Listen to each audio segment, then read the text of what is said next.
Hello and welcome to Mika's Garage.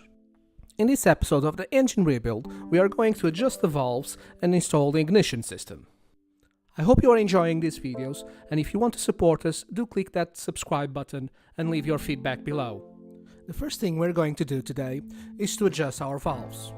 To do this, we need to put the engine in top dead center for cylinder 1 when both valves are closed, which you can do by rotating the engine until the notch in the pulley is aligned with the middle of the engine, and confirming that both valves for cylinder 1 are closed. And the opposite cylinder, the cylinder number 3, is closing the exhaust and opening the intake. If this is not the case, you just need to do a full rotation of the engine. We are now ready to check the valve clearance for cylinder number 1. This requires a filler gauge, and for our specific case, a 0.2mm blade. The clearance is checked by putting the blade between the rocker arm and the valve spring. If it fits snug, then this clearance is correct and you can move on to the next valve. Once you have checked both valves for cylinder number 1, it's time to move on to the next cylinder, cylinder number 2. You can do this by rotating the engine 180 degrees anti-clockwise.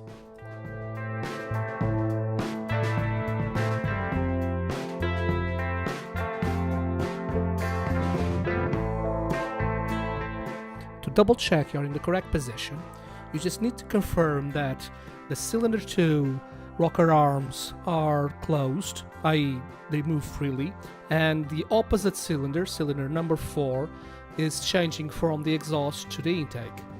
The clearances for cylinder number 2 are again checked with the filler gauge and the 0.2mm blade.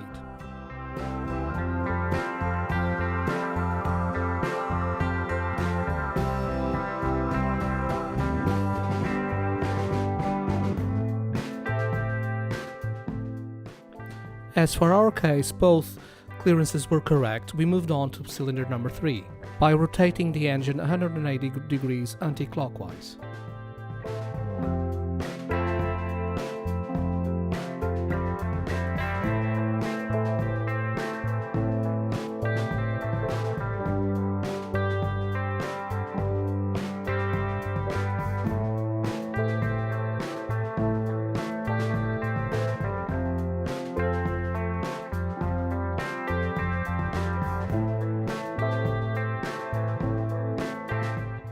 If one of the clearances is not correct, you need to adjust it by first loosening the locking nut of the adjusting screw.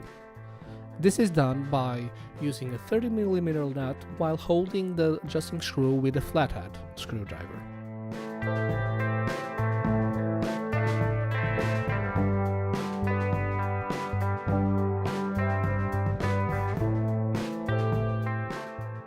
Then, you will either loosen the adjusting nut if the blade was too tight, or tighten the adjusting nut if the blade was too loose.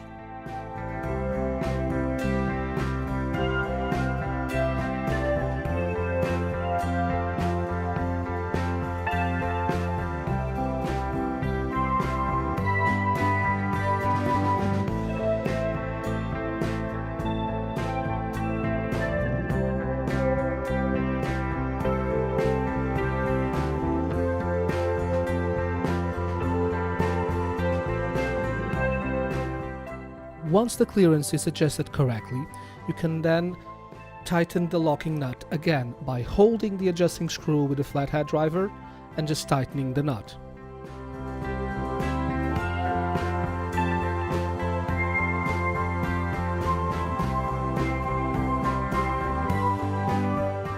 The engine is rotated one last time 180 degrees anti-clockwise to check the clearances for cylinder number 4.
After adjusting the valves, we are going to install the distributor.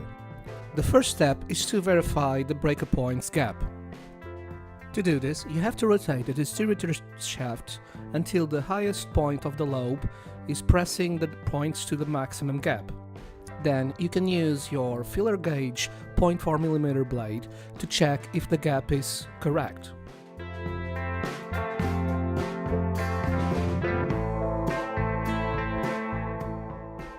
To adjust the gap, you have to first untighten the bolt that holds the breaker point's plate. Then, using a small screwdriver and the indentation on the breaker point's plate and the dot on the distributor plate, you can increase or decrease the gap until it matches the 0.4mm we are looking for.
With the gap correctly adjusted, we can now tighten the bolt that holds the breaker points in place, which means we can now install the distributor on the engine.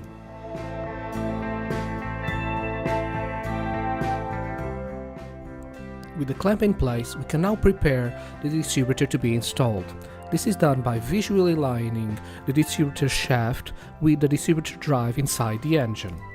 Then you can insert the distributor through the clamp into its position. If the distributor doesn't fully sit in the engine, then you might need to rotate the shaft side to side to align it with the drive. The final step is to install the distributor cap. This is done by first putting the rotor in the distributor and rotating the engine until it's facing the notch in the distributor body. This will help you identify cylinder number 1.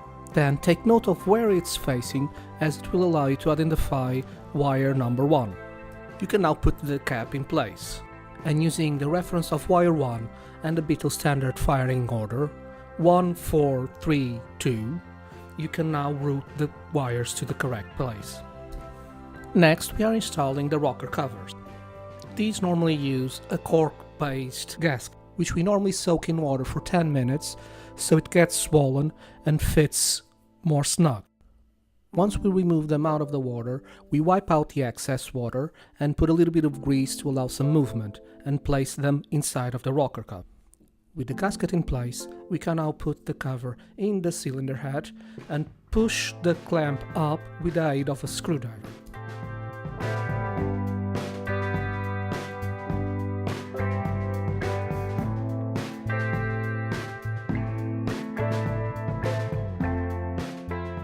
We first place the carburetor on the intake manifold and tighten the two 13mm nuts that hold it in place.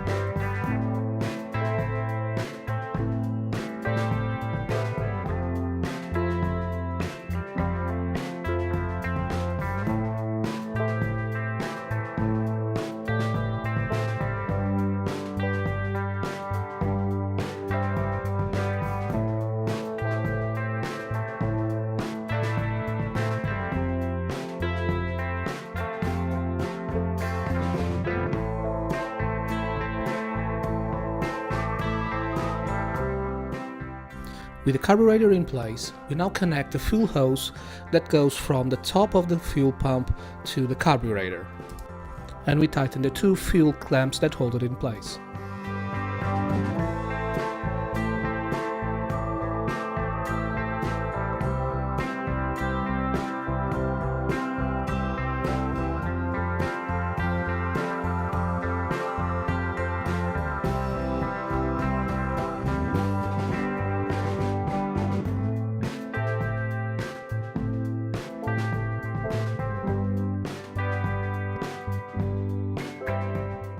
The final item to finish the ignition system is the ignition coil. It is held in place by two 11mm bolts on the fan shroud just above the distributor. It is connected to the distributor by an ignition wire and the breaker points wire, which connect to the middle of the coil and terminal 1 respectively.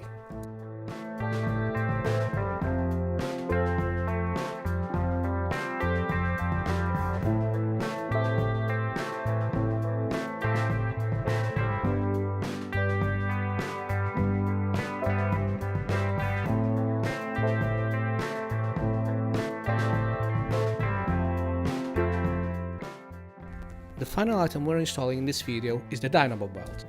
The first step is to remove the front dynamo pulley, which is held in place by a 21mm nut.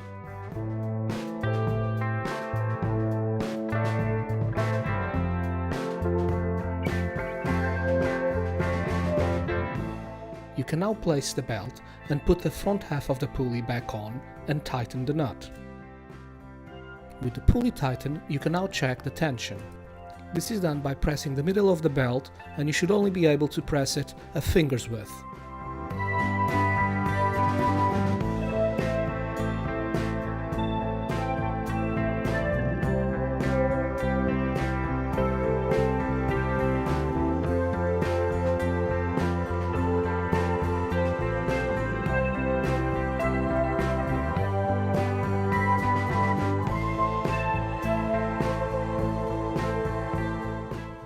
Tension is not right, you need to add or remove shims in between the two dynamo pulley halves.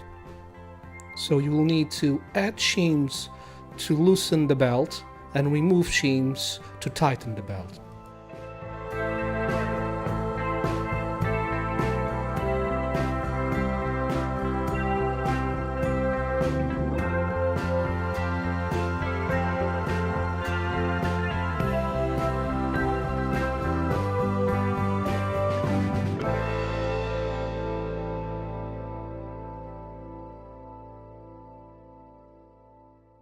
I hope you enjoyed this episode and do leave your feedback and any questions below.